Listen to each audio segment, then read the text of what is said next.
Are you feeling lonely? Did you know that there are 4 types of loneliness? I'm going to go over the 4 types of loneliness and also how it is that you can beat it.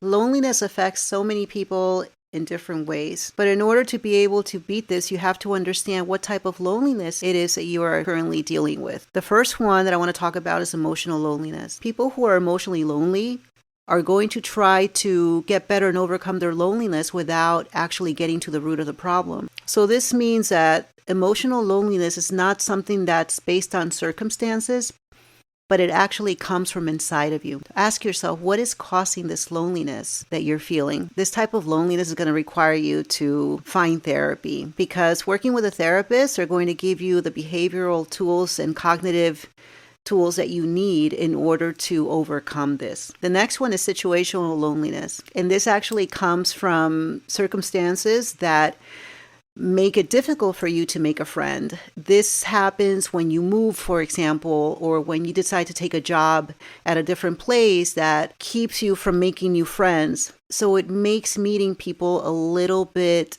more difficult. The best thing that you can do here is to be proactive. That means that you have to get out of your comfort zone, and you're going to have to get out there and meet new people.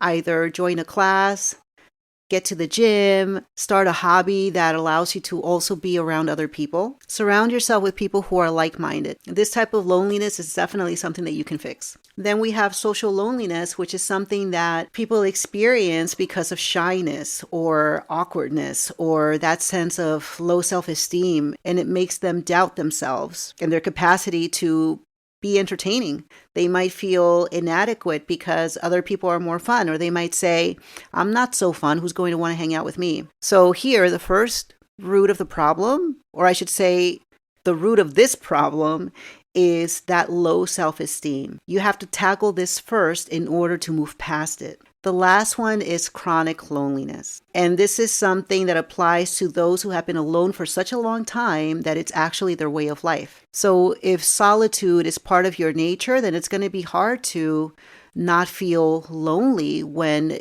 you want to be alone. But wanting to be alone and feeling lonely are 2 very different things. So differentiate between the 2. It's important to remember, my friend, that everybody needs a friend.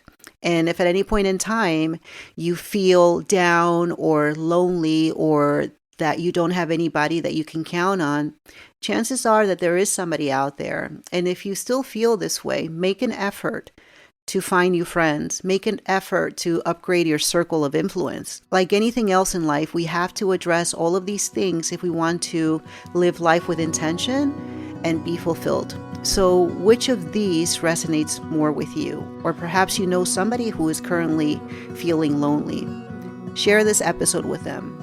And if you want to explore further, definitely contact me or contact a therapist if you need a little bit more in-depth type of support. And always remember, I'm here for you, and I'm happy to have you here on Get Intentional with Mary. Have a wonderful day.